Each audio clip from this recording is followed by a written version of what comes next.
Hi, everyone. Thank you so much for joining us today. I'm Marche, the webinar director here at Advice Chaser. Before we introduce our guests and get started, I do need to do a little bit of legal housekeeping. Advice Chaser, the host of this webinar, is not a registered investment advisor. We cannot and do not give financial advice. Today's presentation is for educational purposes only and cannot be considered advice for any person's individual situation. Advice Chaser regularly hosts informative webinars such as this one, featuring a variety of knowledgeable professionals, many of whom are licensed advisors. Any opinions, ideas, jokes, or principles expressed by presenters are their own, and however true, funny, or interesting are not endorsed by Advice Chaser. Please do not act on the information you hear today without consulting a qualified financial professional. Well, we are thrilled to bring you today's educational presentation. Just a couple of housekeeping notes. Attendees are muted, but we do encourage you to ask questions using the chat feature, and we will be sure to address them before or after, during or after the presentation as appropriate. If we can't get to your question during this event, go ahead and leave your contact information as well, and we will reach out to you to make sure that question gets addressed. Once again, we want this experience to be as educational as possible, so please don't hesitate to ask for clarification or expansion of the material. So I'd love to introduce you to today's presenter. Ellen DeLapp is an award-winning certified professional organizer and productivity consultant, and is recognized for her contributions in the industry and community. She has extensive experience working with ADHD individuals and holds certificates of study in ADD and chronic disorganization, and is a member of the Institute for Challenging Disorganization. She works with families as a family manager coach, and she is currently the past president of the National Association of Productivity and Organizing Professionals. She holds a bachelor's degree from Smith College and a master's degree in education from Boston College. And Ellen's goal is to empower her clients by making a difference in their lives. And Ellen, we're really excited to have you back. We previously had a webinar with you about organization, and this is probably just a natural extension of that. Let's talk about time management and productivity. I'm going to go ahead and turn the time over to you. Well, thank you so much for asking me to be a part of our presentation today. I think time management and productivity are top of mind for everyone, especially since we're doing a lot of transitioning from work from home and work at home and just work-life balance. So I'm really excited to share some tips with you today as a certified professional organizer. So, you know, what we're seeing a lot right now and what I see with my clients is like this overwhelming sense of being out of sync. Not only have we faced a lot of transitions, just we not necessarily had really good boundaries before, but they're really being challenged now by what we're being asked to do at work and at home. So we also have a lot of transitions going on with all sorts of family experiences, such as medical challenges, people in our family experiencing medical challenges. And so we just have a lot on our plates right now. So time management is really critical to helping them and getting things done for work. I've seen a lot of us have our routines fall by the wayside because we had a really good routine. Then we had to go back to working at the office. Then we had to go back work from home. So we need to empower those routines again. And we're going to talk about those today. And then having really, really trusted tools for time management. A lot of people I work with talk about, I don't have a really good sense of how to use my digital calendar. I've had to transition between them. I love Outlook, but now I'm on Gmail. So we need to help you get some really good tools that you can rely on. And then that dreaded big E word, email. Oh my gosh, it's a nightmare. We'll talk a little bit about that today. But most importantly, I want to help you with prioritizing, because we want to know what's most important to do, not just do everything that's on our plate right now. So some of the goals that my clients express, of course, they're managing multiple projects and they want to do that with agility and being nimble. And so we want to find tools that help us not only manage all the projects that we have at work, but also those projects at home that are coming up constantly. I want to talk a little bit about empowering you to use time blocks. These are set aside, distinct sets of time that you're going to do a certain task, and they actually work really well with your routines. I call those power periods. Those are times that you set aside each day to work on that deep work.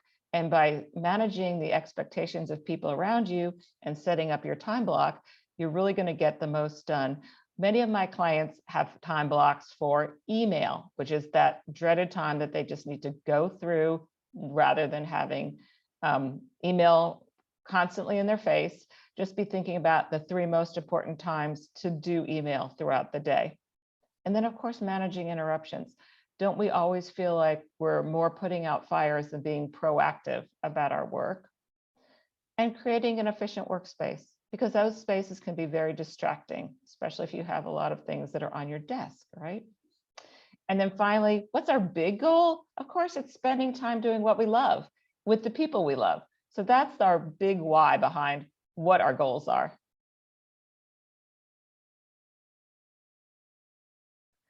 So some of the small goals of time management are, of course, reducing stress. We're seeing how much stress there is in all of our lives, and which leads to some chronic health issues. So we want to reduce stress. We want to feel like at the end of the day, we got stuff done, don't we? Like that famous David Allen saying, getting stuff done. We want to know the important things to get done, and we want to get it done in a day rather than be distracted and all over the place in the work we're doing. And then finally, freeing up bandwidth.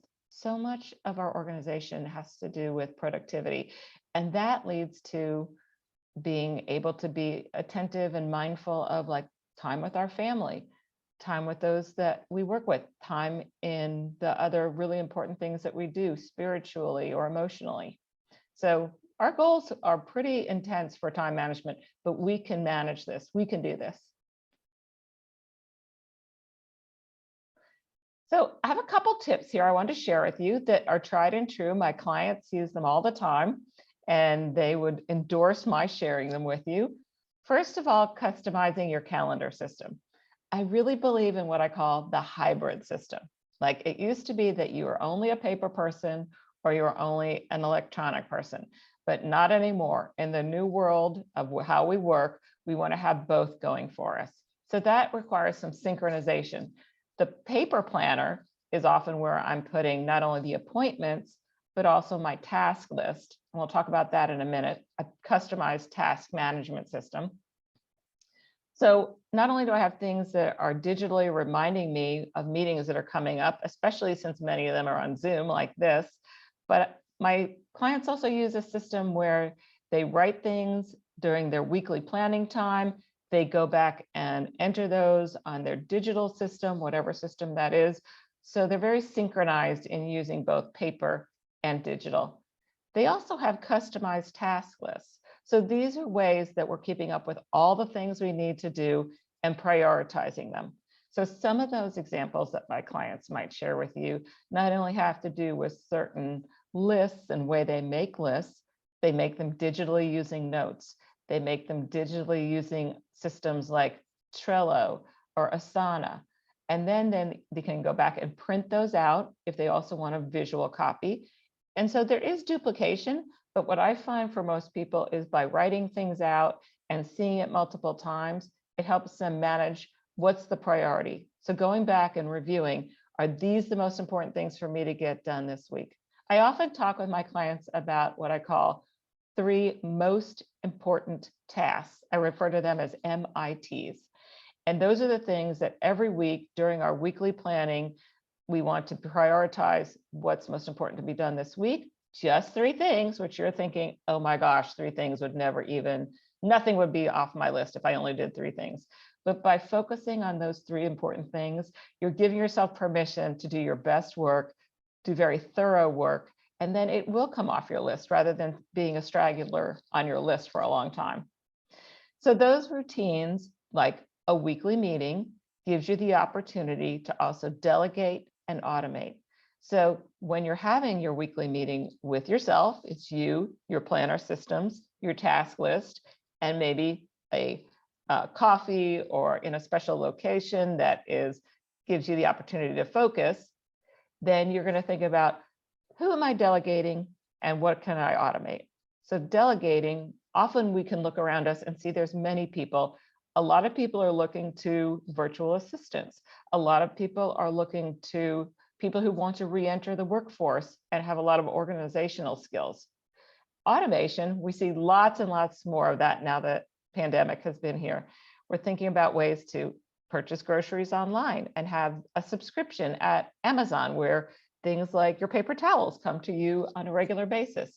So when you're doing your weekly planning, think about, what can I give away to delegate? What can I automate?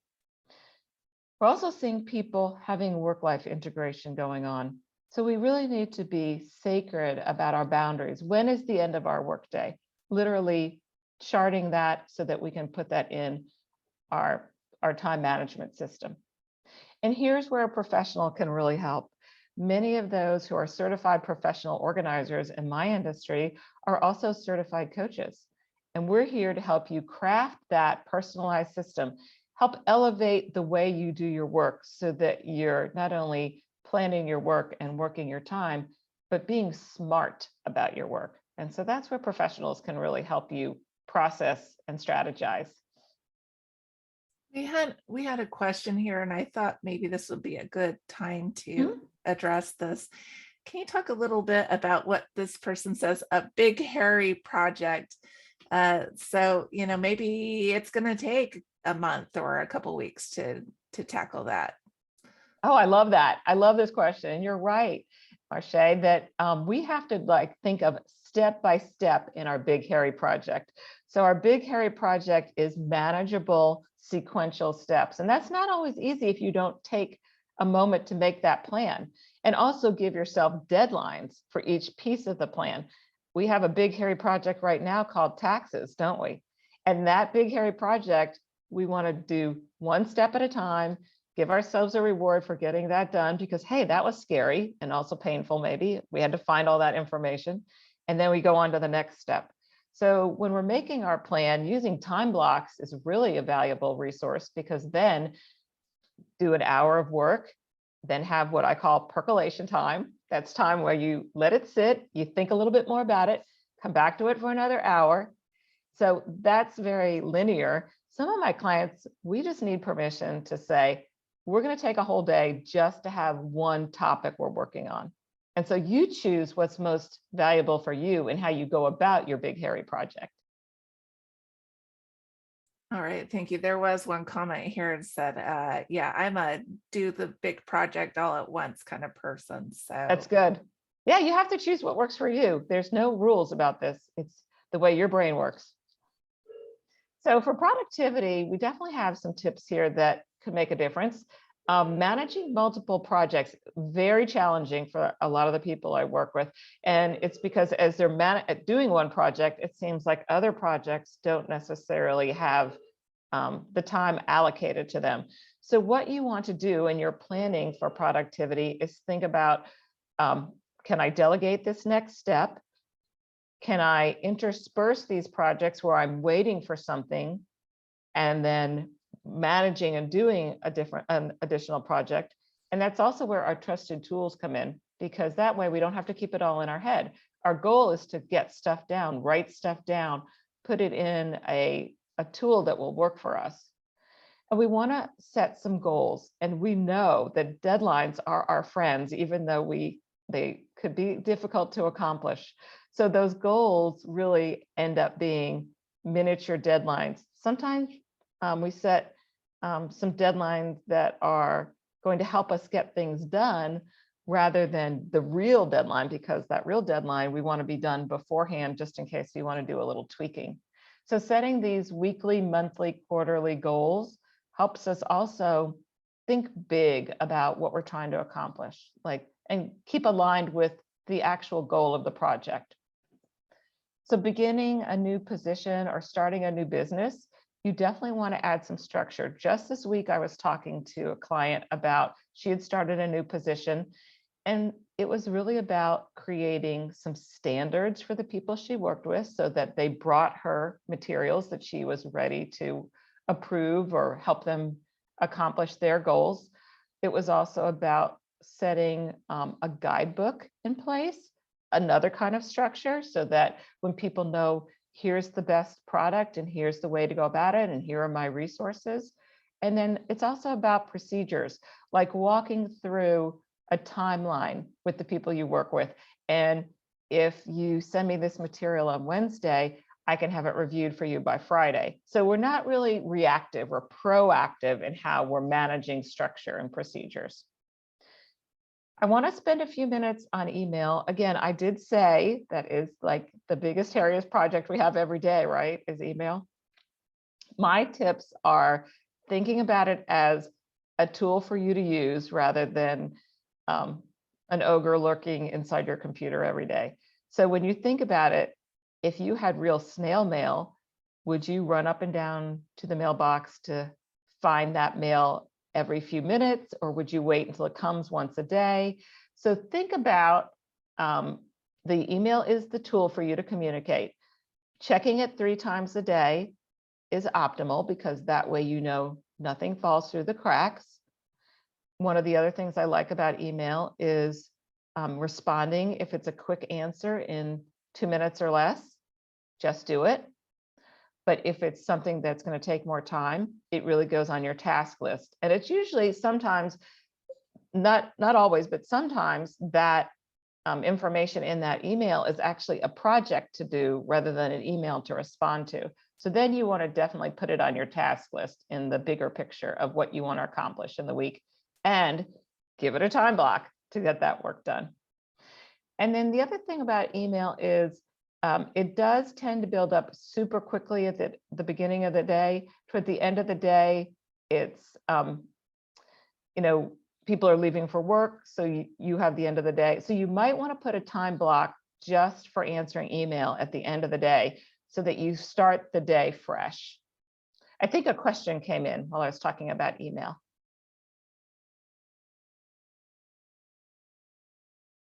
Oh, you're on mute, sorry. I apologize. There you go. Yeah, here's the question. How do you tackle a large backlog of email?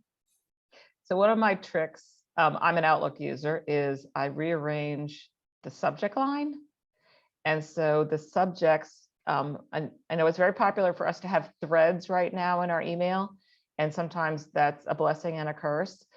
But if you rearrange the thread, you can also know what can I delete, because a lot of projects you've completed, but you haven't had time to go back and delete that group. The other thing I believe in for a backlog of email is rearranging by the person. So it's not necessarily chronologically we're looking at things now. Now we're looking at things from the content view of who it is and what was the topic. So it makes it easier for us to chop through that backlog. And then another important thing to keep in mind with productivity is working from your strengths. And so some of those strengths have to do with visual, auditory, kinesthetic learning. So highly visual people, when things get hidden in productivity, we don't act on them anymore. So we need to be sure that we set those reminders up by keeping visual lists. And sometimes they're even checklists for us. So that's for visual people. Auditory people, of course, love the reminders. And of course, we want to set those up so they strategically, they're not necessarily hourly, but they're for the most important tasks you want to do to remind you. And then that way you can add that to your productivity toolbox.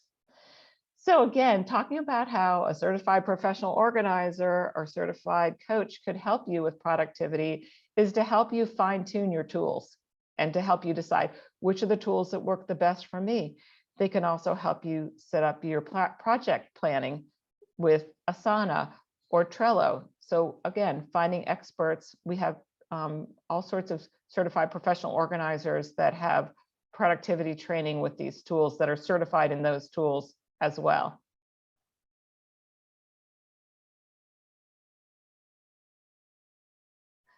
So I love to talk with small businesses because it's really important in our daily world to empower our small businesses. They've had a lot to go through with the pandemic.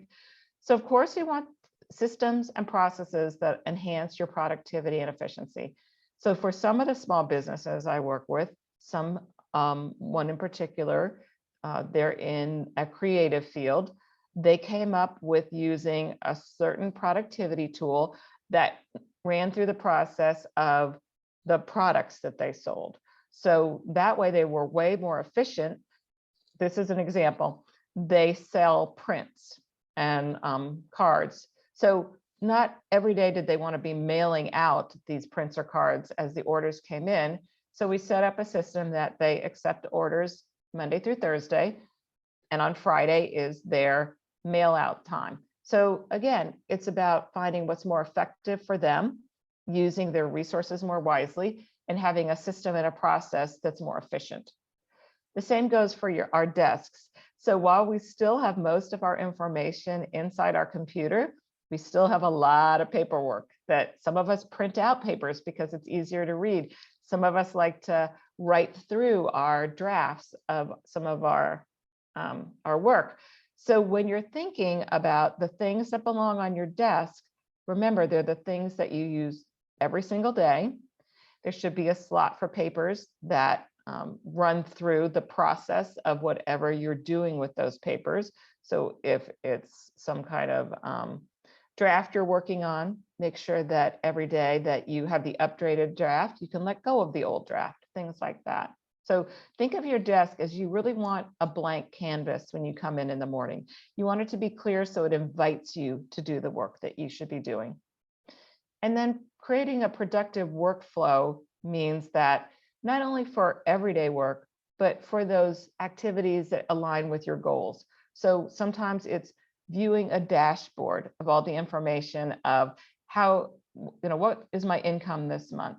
So setting up a workflow that is create the dashboard. So what information do I want to pull together? Then delegating. Who else in your small business can help you create this dashboard, get the figures and facts, and then think about at the whatever allocated time during each month, think about what did this dashboard tell me about my work? What kind of cash flow is going on? Who are my vendors? Who are my clients? What kind of marketing do I want to increase? So the workflow not only is about the everyday work, it's also about the bigger picture of what you want your small business to do in the long run. And again, of course, prioritizing your projects and balancing your administrative tasks. I find that we often neglect our administrative tasks because they're really not fun and they're little things that we need to just chop at. So when we're thinking about the return on investment of our time and energy in our small business, we definitely still want to have a time block that is just administrative tasks. And that's often what my clients love the least about their time blocks, and they often give themselves a reward at the end of that. And just ensuring your success by knowing like every project can be managed by project management. So everything that has more than one step, you'll find that a project management perspective, even no matter if it's at your home, it might be meal planning. The project is determine the meals, do the grocery shopping, prepare the food, clean the kitchen. So everything that has multiple steps, just think about the alignment and process that you're going through. And then any way you can streamline, this goes back to your dashboard when you're thinking about, okay, I allocated time that was not necessarily as valuable because I needed to spend more time on marketing. I needed to spend more time in another area.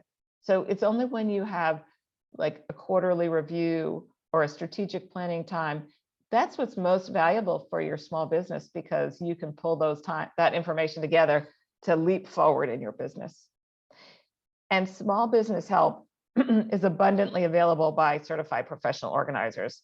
And we are here to help you not only help you prioritize, because that as a small business owner, you wear so many different hats, how to allocate your time to the different parts of your business, help you find people to delegate to, because of course, as a small business owner, you can't do it all. So certified professional organizers work in small business venues constantly. So I have loved sharing some of these tips. I can't wait to hear what resonated with everyone. All right. Well, I have a list of questions here, and I want to tell our guests to go ahead and if you have a question, go ahead and put that in the chat, and we will try to address it with the time we have during our question and answer period. All right. So you talked about the 3 most important times to check email. Can you review those again? Sure. So I definitely think the first hour of your day should be on the kind of work that is most valuable, which is not email.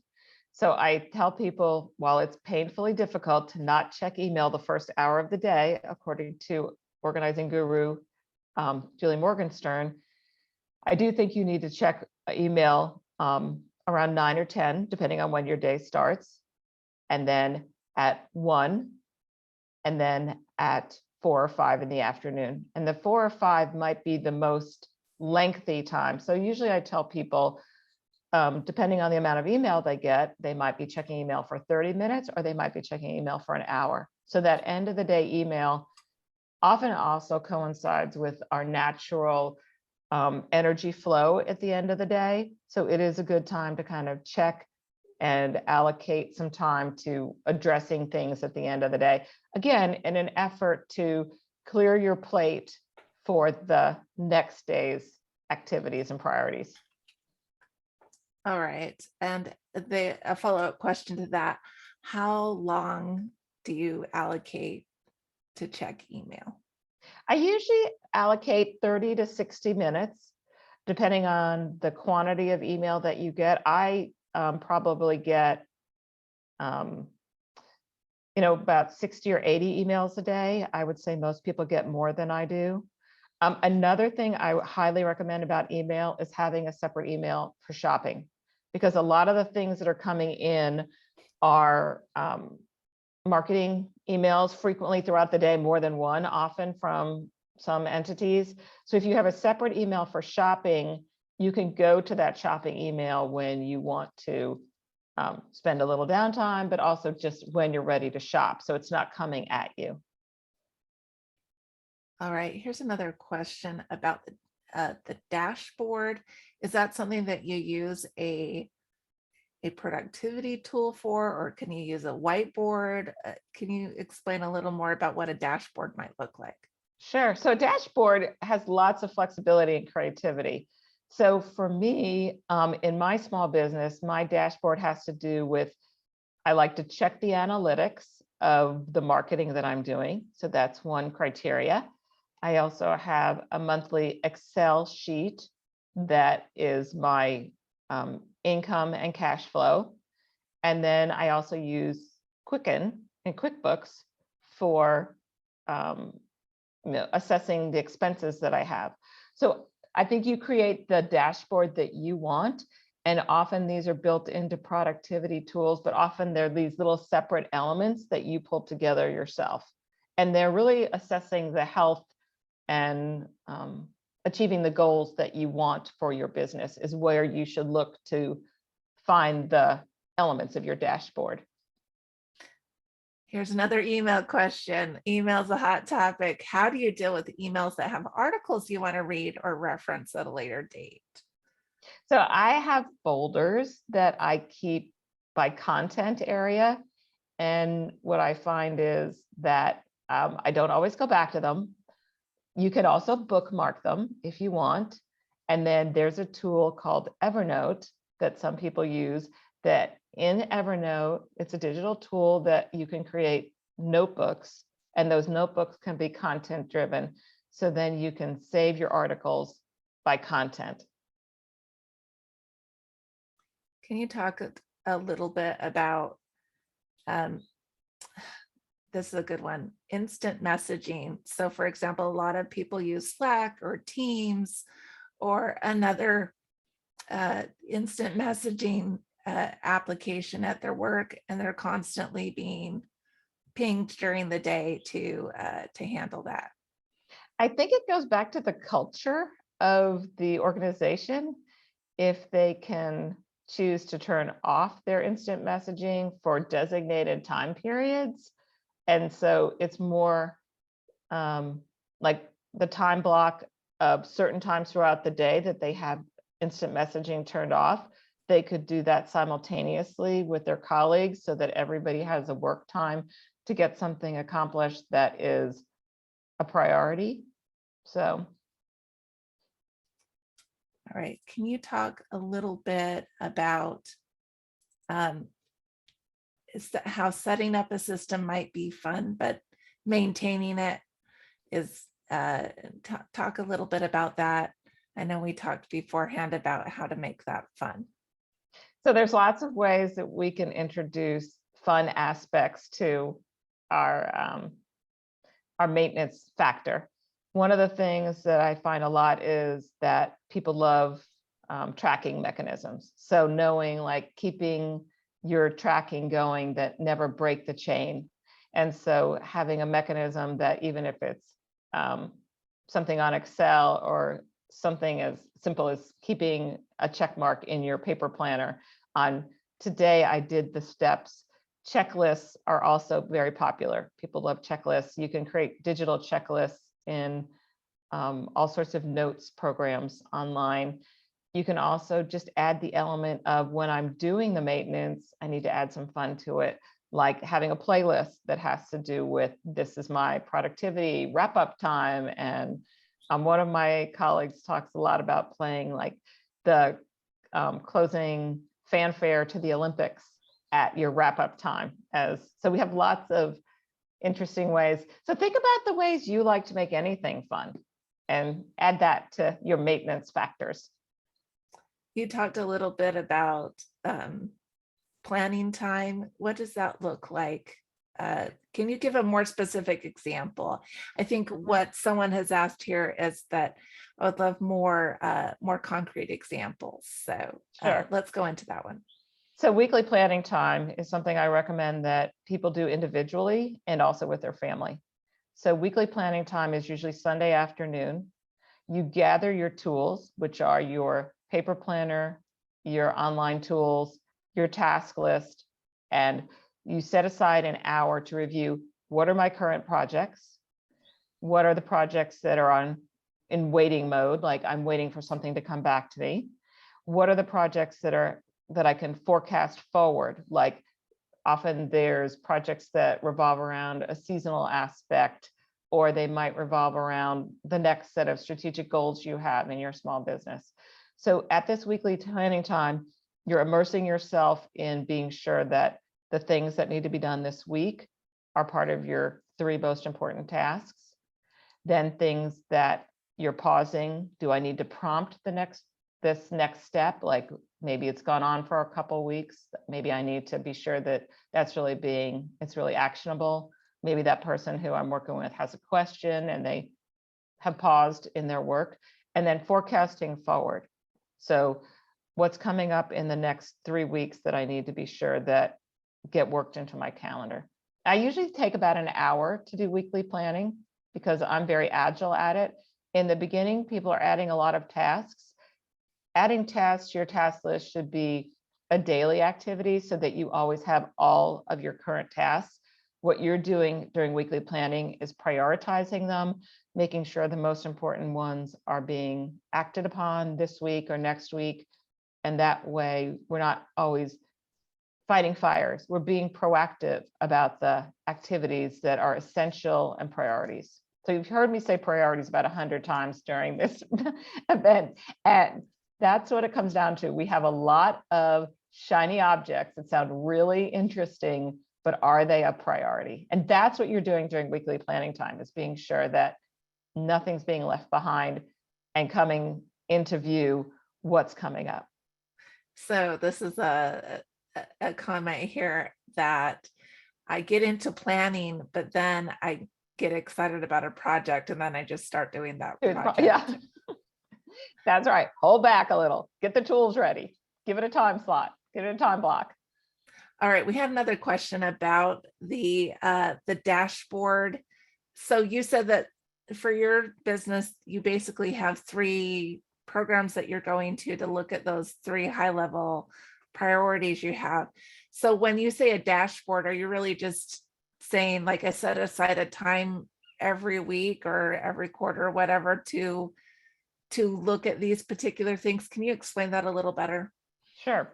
So in one of the small business that I work with, their president, we talk about gathering information that has to do with the priorities of that business, which of course is income and expenses.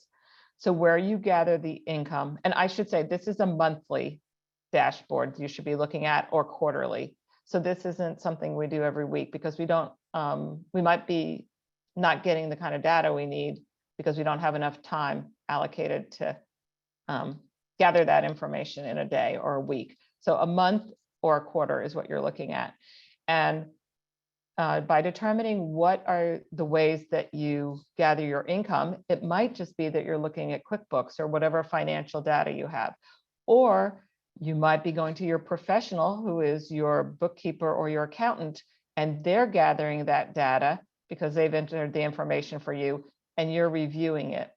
So in order for you to know the success of your business, you need to know what are the elements that make that business successful. So in my business, it's, and probably for all businesses, it's marketing, clients or income, and then expenses. So by knowing what tools you use, pulling that information together, creating a meeting time, another time block that is once a month, that's going to be giving you time to really review this information, come up with like a higher level of, am I accomplishing what I set out to do? Am I meeting the goals that I put in place? And then that dashboard is the data that will help you make those determinations.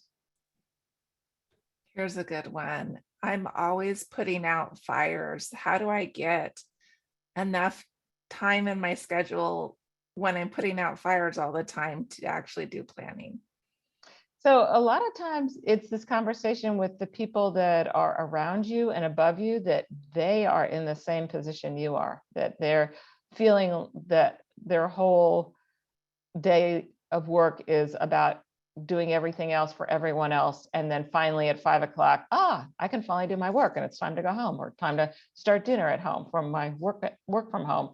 So it's in looking at your calendar strategically and blocking off and setting some boundaries by collaborating with your colleagues and the person who you work for, and saying, I can do this work best if I have a little heads up, or if I start a little earlier. Those type of those assessments. All right, can you talk a little bit about, last time we talked about organizing your desk and organizing your physical spaces, and you talked a little bit about the desk. Here's a question about paperwork. How do I handle paperwork around my desk? Okay, I love a paperwork question. This makes me so happy. So the paperwork is a necessary evil. But again, when we think about the process, we think about, okay, paper comes in, and I call that unprocessed. So we need a slot for that. So one of the spaces I often suggest is having a wall pocket. That's the thing, like when you look at your doctor's office, they have this lucite spot where they put the chart. That's called a wall pocket. So you could put that right inside your door or close to your door on a small table, so people leave unprocessed there. Automatically, you don't have things on your desk that are not necessary, okay? Then when you decide during your time block that you're going to process your paper, we think about categories of paper. Some of it is actionable, some of it is filing. And so we think about dividing into those 2 groups. And the actionable, either we're going to scan it and put it in digitally with the rest of the information that has to do with that project, because it drills down to, it's either administrative or a project or financial. Most of the information you're getting as a small business. So when you put it into one of those subcategories, automatically you're getting a lot more clarity on, what do I have to do this work with? When do I do this work? So Some people have what's called an inclined sorter, which is where file folders can sit. Some people have a file box on their desk. Some people have a file cart. So each of those could either be categorized by the name of the project, or if you're very big picture, you just want everything that has to do with action, everything that has to do with finances. Those are the categories. So you have to determine the categories for yourself because you know the way that you want the process to happen. And then after that project or those files are used, then we need to allocate a little time to shredding, recycling, the next step. So when you think of the process, think of how you interact with those papers, and that way you're going to eliminate a lot more papers. What I find is people move on to the next project really quickly, and so then they have papers that are outdated and they don't need, and they never have, and that builds up, and then all of a sudden they're overwhelmed by how much paper I have in my space. All right, have you been to my house? So, I have tons of extra paper from old projects I just need to shred.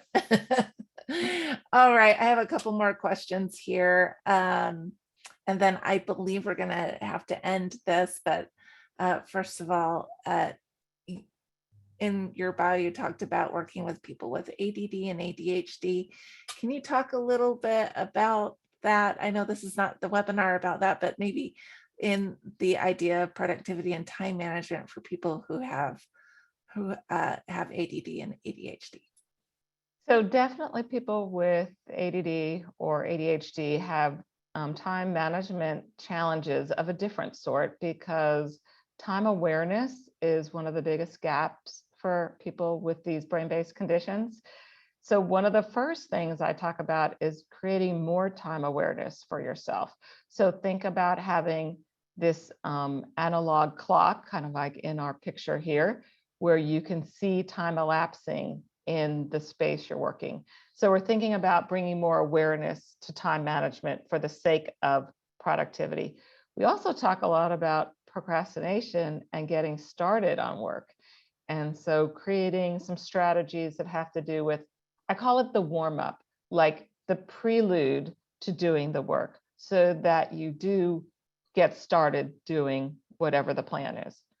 So I love my clients with ADHD and ADD because productivity skills and tools, helping them process what's really works for them, and then how to get started using them and how to maintain using them are really effective and also really meet them where they're at. It's very, very customized to what their skills and strengths are.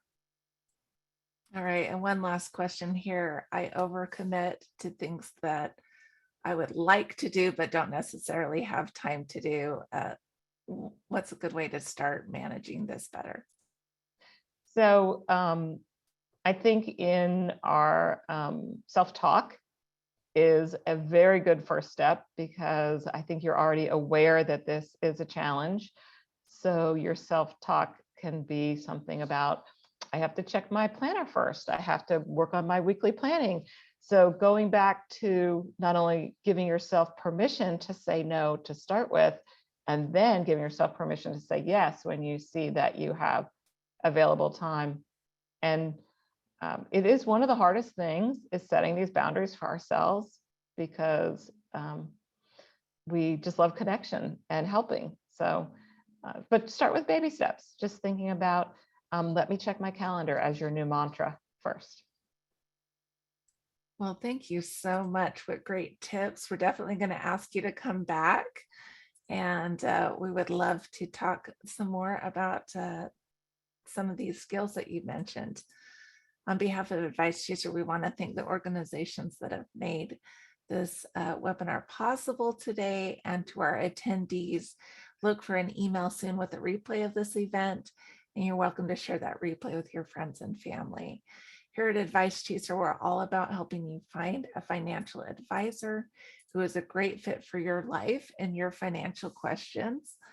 Our matching service is free to you, and every one of our advisor partners is committed to offer a free initial consultation to anyone we introduce them to.